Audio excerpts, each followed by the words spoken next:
नमस्कार, जय हिंद, वंदे मातरम। स्वागत है आप सभी का उत्तर प्रदेश के सबसे बड़े न्यूज चैनल में। तो चलिए दोस्तों, नजर डालते हैं उत्तर प्रदेश के मुख्य समाचार के साथ साथ यूपी राज्य की आज की बड़ी खबरों पर। आज उत्तर प्रदेश के किसानों, गरीबों, मजदूरों, बेरोजगारों और माताओं बहनों के लिए बहुत बड़ी खुशखबरी सामने आ रही है। यूपी के अंदर से भ्रष्टाचार, गरीबी, भुखमरी, बिजली, पानी की किल्लत, यह सब मिटाने के लिए योगी सरकार एक बड़ा कदम उठाने जा रही है। इस बार पीएम किसान सम्मान निधि की किस्त कब जारी होगी, यह भी बताएंगे। साथ ही उत्तर प्रदेश के अंदर आज से तकरीबन 15 से 20 नए नियम लागू हो रहे हैं। साथ ही पेट्रोल, डीजल, सोना और चांदी के ताजा भाव क्या हैं, इसकी जानकारी भी आपको देंगे। आज के मौसम समाचार पर भी चर्चा करेंगे। साथ ही यूपी की आज की तमाम बड़ी घोषणाओं और बड़ी खबरों के बारे में विस्तार से जानेंगे। अगर आप उत्तर प्रदेश के रहने वाले हैं तो हमारे इस चैनल को सब्सक्राइब जरूर कीजिए, ताकि आपको यूपी की तमाम बड़ी खबरें सबसे पहले देखने को मिले। और इसी के साथ आपको सरकार की तरफ से जिन जिन योजनाओं का लाभ मिल रहा है, उन सभी योजनाओं से आपको बाहर निकाल दिया जाएगा, यानी कि आपको किसी भी योजना का लाभ नहीं मिलेगा। इन सब से अगर आपको बचना है तो इन नियमों को जानना जरूरी है। तो यह नियम क्या है, आप पर लागू होंगे या नहीं होंगे, यह जानने के लिए आपको यह वीडियो पूरा देखना होगा। सारे नियमों की जानकारी एक एक करके विस्तार से हम बताएंगे, तो आप वीडियो में अंत तक बने रहिएगा। आपके फायदे की सारी खबरें आपको विस्तारपूर्ण जानने को मिलने वाली हैं। तो चलिए आपको आज की महत्वपूर्ण और बड़ी खबरें फटाफट बता देते हैं। किसान भाइयों के लिए यह खबर बेहद अहम है। उत्तर प्रदेश में अब तक करीब 60% किसानों की फार्मर रजिस्ट्री पूरी हो चुकी है। मुख्यमंत्री योगी आदित्यनाथ ने अधिकारियों को सख्त निर्देश दिए हैं कि अगले 90 दिनों के भीतर शेष किसानों का पंजीकरण भी हर हाल में पूरा किया जाए, ताकि सभी पात्र किसानों को सरकारी योजनाओं का लाभ समय से मिल सके। किसानों की आमदनी बढ़ाने की दिशा में एक नई पहल सामने आई है। वाराणसी की किसान फूल मंडी में अब किसानों और फूल विक्रेताओं के बीच सीधे करार किया जाएगा। इससे बिचौलियों की भूमिका खत्म होगी और किसानों को उनकी उपज का बेहतर मूल्य मिल सकेगा। इस योजना के तहत अब तक 62 किसानों ने आवेदन किया है। सफाई कर्मचारियों से जुड़ा एक अहम आयोजन जल्द होने जा रहा है। सफाई कर्मचारी संघ का प्रांतीय अधिवेशन 17 और 18 जनवरी को आयोजित किया जाएगा। अधिवेशन में कर्मचारियों की समस्याएं, मांगें और भविष्य की रणनीति पर विस्तार से चर्चा होगी, जिससे कर्मचारियों को अपनी बात मजबूती से रखने का मंच मिलेगा। प्रदेश की राजनीति में एक बयान ने नया विवाद खड़ा कर दिया है। यूपी सरकार के एक मंत्री के बयान से सियासी हलचल तेज हो गई है। मंत्री ने कहा कि सलमान खान नहीं बल्कि शाहरुख खान देशद्रोही हैं। इसी बयान में ट्रंप और रजा पहलवी को लेकर की गई टिप्पणियों ने भी चर्चा को और तेज कर दिया है। सोशल मीडिया पर चर्चा में रहने वाले गूगल गोल्डन बाबा एक बार फिर सुर्खियों में हैं। पहली नजर में लोग उन्हें देखकर हैरान रह जाते हैं। बताया जाता है कि बाबा करीब 5 करोड़ रुपए के सोने और चांदी के गहने पहनते हैं। साथ ही लड्डू गोपाल की बेहद कीमती मूर्ति हमेशा अपने साथ रखते हैं, जिसे वे अपनी गहरी आस्था से जोड़कर देखते हैं। अगर आप नया बिजली कनेक्शन लेने की योजना बना रहे हैं तो यह जानकारी जरूरी है। अब नए कनेक्शन के लिए मीटर की कीमत 2,800 रुपए तय कर दी गई है। विभाग का कहना है कि यह दर सभी उपभोक्ताओं पर समान रूप से लागू होगी, जिससे पारदर्शिता बनी रहे और बार बार बदलाव की जरूरत न पड़े। उत्तर प्रदेश में बाइक खरीदने वालों के लिए नई व्यवस्था लागू की गई है। अब रजिस्ट्रेशन से पहले पोर्टल पर जरूरी रसीद अपलोड करना अनिवार्य होगा। तय दस्तावेज अपलोड न होने की स्थिति में आवेदन सीधे रद्द किया जा सकता है। परिवहन विभाग ने लोगों से पूरी प्रक्रिया सावधानी से पूरी करने की अपील की है। सरकारी कर्मचारियों से जुड़ा एक बड़ा मुद्दा फिर चर्चा में आ गया है। 8वें वेतन आयोग को लेकर कर्मचारी संगठनों ने चिंता जाहिर की है। उनका कहना है कि महंगाई लगातार बढ़ रही है, लेकिन वेतन संरचना में हो रही देरी से कर्मचारियों पर आर्थिक दबाव बढ़ता जा रहा है। लोकतंत्र से जुड़ी एक सकारात्मक खबर सामने आई है। महज 24 घंटे के भीतर 67,000 से अधिक लोगों ने मतदाता बनने के लिए आवेदन किया है। चुनाव विभाग के अनुसार युवाओं में वोटर बनने को लेकर जागरूकता बढ़ रही है, जिसे आने वाले चुनावों के लिए शुभ संकेत माना जा रहा है। एक मार्मिक खबर ने सभी को झकझोर कर रख दिया है। कर्ज और बीमारी से जूझ रहे एक पिता ने अपने 3 बीमार बेटों के इलाज के लिए अपना घर तक बेच दिया। लगातार संघर्ष और मानसिक दबाव के बीच वह खुद भी जिंदगी की जंग हार गया। यह घटना सिस्टम और समाज दोनों पर गंभीर सवाल खड़े करती है।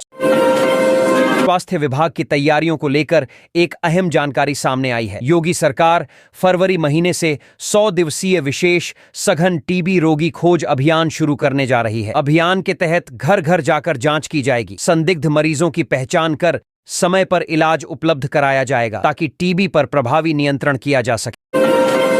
प्रयागराज में आस्था का भव्य और अद्भुत नजारा देखने को मिला। संगम पर करीब 54 लाख श्रद्धालुओं ने पवित्र स्नान किया। पूरे क्षेत्र में भक्ति और श्रद्धा का माहौल बना रहा। प्रधानमंत्री नरेंद्र मोदी ने भी इस अवसर पर गायों को चारा खिलाया और पर्व की शुभकामनाएं दी। बागेश्वर धाम सरकार के आगमन से पहले भव्य कलश यात्रा निकाली गई।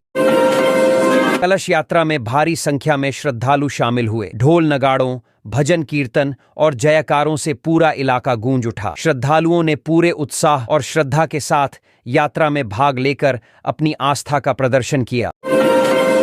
मकर संक्रांति के पावन अवसर पर फिल्म भूल भुलैया में छोटा पंडित का किरदार निभाने वाले अभिनेता ने भी संगम में आस्था की डुबकी लगाई। उन्होंने पवित्र स्नान की तस्वीरें सोशल मीडिया पर साझा की, जिन्हें देखकर प्रशंसकों ने जमकर प्यार और शुभकामनाएं दी। योगी सरकार ने प्रदेश में 6 नए नॉर्थ साउथ कॉरिडोर को हरी झंडी दे दी है। इस महत्वाकांक्षी परियोजना से 24 जिलों को सीधा फायदा होगा। लंबी दूरी की यात्रा अब घंटों नहीं बल्कि कुछ ही मिनटों में पूरी हो सकेगी। बेहतर सड़क कनेक्टिविटी से व्यापार, रोजगार और आवागमन को नई रफ्तार मिलेगी। उत्तर प्रदेश में टीबी के उच्च जोखिम वाले लोगों के लिए अनिवार्य चेस्ट एक्सरे कराने के निर्देश जारी किए गए हैं। स्वास्थ्य विभाग का कहना है कि इससे समय रहते बीमारी की पहचान संभव होगी। सरकारी अस्पतालों में जांच की पूरी सुविधा उपलब्ध रहेगी, जिससे गंभीर मामलों में कमी लाने में मदद मिलेगी। इलेक्ट्रिक वाहन चार्जिंग के क्षेत्र में उत्तर प्रदेश ने बड़ी उपलब्धि हासिल की है। राज्य भर में अब 2316 ईवी चार्जिंग स्टेशन स्थापित हो चुके हैं। इससे इलेक्ट्रिक वाहनों को बढ़ावा मिलेगा और प्रदूषण कम करने की दिशा में मजबूत कदम साबित होगा। सरकार चार्जिंग नेटवर्क को और विस्तार देने की तैयारी में है। निर्यात की तैयारियों में उत्तर प्रदेश देश में चौथे स्थान पर पहुंच गया है। राज्य सरकार की उद्योग हितैषी नीतियों और बेहतर इंफ्रास्ट्रक्चर का असर साफ नजर आ रहा है। उद्योगों को मिल रहे प्रोत्साहन से निवेश में बढ़ोतरी हुई है। आने वाले समय में नए क्लस्टर और सुविधाएं विकसित की जाएंगी। लखनऊ में बिना किसी पूर्व सूचना के कई बैंक खातों से लाखों रुपए गायब होने का मामला सामने आया है। नाराज खाताधारकों ने बैंक के बाहर प्रदर्शन कर जमकर विरोध जताया। लोगों ने बैंक प्रबंधन पर गंभीर लापरवाही के आरोप लगाए हैं। पुलिस मामले की जांच में जुटी है और खाताधारकों को आश्वासन दिया गया है। गोरखपुर में खिचड़ी मेला 2026 के मद्देनजर ट्रैफिक व्यवस्था में बड़े बदलाव किए गए हैं। गोरखनाथ मंदिर की ओर वाहनों का प्रवेश प्रतिबंधित रहेगा। श्रद्धालुओं की सुविधा के लिए शहर के विभिन्न स्थानों पर पार्किंग की व्यवस्था की गई है ताकि भीड़ और जाम से राहत मिल सके। नोएडा के एनआरआई टाउनशिप में 12 फुट लंबे भारतीय रॉक अजगर के मिलने से इलाके में हड़कंप मच गया। सूचना मिलते ही वन विभाग की टीम मौके पर पहुंची और सुरक्षित तरीके से अजगर का रेस्क्यू किया गया। बाद में उसे जंगल में छोड़ दिया गया। किसी के हताहत होने की कोई सूचना नहीं है। भूमि में बेटियों को समान अधिकार देने के मामले में हाई कोर्ट ने राज्य सरकार को नोटिस जारी किया है। अदालत ने सरकार से इस मुद्दे पर अपनी मंशा स्पष्ट करने को कहा है। याचिका में बेटियों को संपत्ति में बराबरी का हक देने की मांग उठाई गई है। इस मामले की अगली सुनवाई जल्द होने की संभावना है। मोबाइल का कैमरा आपकी सेहत की पूरी रिपोर्ट महज 20 सेकंड में बता सकेगा। नई तकनीक के जरिए चेहरे और शरीर से मिलने वाले संकेतों के आधार पर स्वास्थ्य का विश्लेषण किया जाएगा। इस इनोवेशन को देखकर मुख्यमंत्री योगी आदित्यनाथ भी हैरान रह गए। इसे भविष्य की अत्याधुनिक हेल्थ टेक्नोलॉजी माना जा रहा है। माघ मेले की टेंट सिटी को इस बार बेहद आकर्षक और सुविधाजनक रूप दिया गया है। यहाँ ठहरने के लिए अलग अलग बजट के टेंट उपलब्ध कराए गए हैं। ऑनलाइन बुकिंग की सुविधा भी शुरू की गई है। श्रद्धालुओं की स्वच्छता, सुरक्षा और आराम का विशेष ध्यान रखा गया है। बिजनौर में एक कुत्ता आध्यात्मिक आस्था का केंद्र बन गया है। यह कुत्ता मंदिर में देवी देवताओं की मूर्तियों की नियमित परिक्रमा करता हुआ नजर आ रहा है। स्थानीय लोग इसे चमत्कार मान रहे हैं। भूखा प्यासा रहने के बावजूद उसकी भक्ति देखकर श्रद्धालु हैरान हैं। उत्तर भारत में भीषण ठंड और घने कोहरे का असर लगातार बना हुआ है। कई राज्यों में कम दृश्यता के कारण यातायात प्रभावित हुआ है। वहीं दक्षिण भारत के कुछ इलाकों में हल्की बारिश दर्ज की गई है। मौसम विभाग ने आने वाले कुछ दिनों तक ठंड जारी रहने की चेतावनी दी है। सरकारी कर्मचारियों को एआई की ट्रेनिंग देगी योगी सरकार। कामकाज में लापरवाही पड़ी भारी तो प्रमोशन पर लगेगा ब्रेक। ग्रीन ट्रांसपोर्टेशन और निवेश का नया हब बना उत्तर प्रदेश। लखनऊ में हिंदुजा ग्रुप के ईवी प्लांट का शुभारंभ। लखनऊ में अशोक लीलैंड प्लांट से रोजगार की नई लहर। हजारों युवाओं को नौकरी और स्किल ट्रेनिंग का मिलेगा मौका।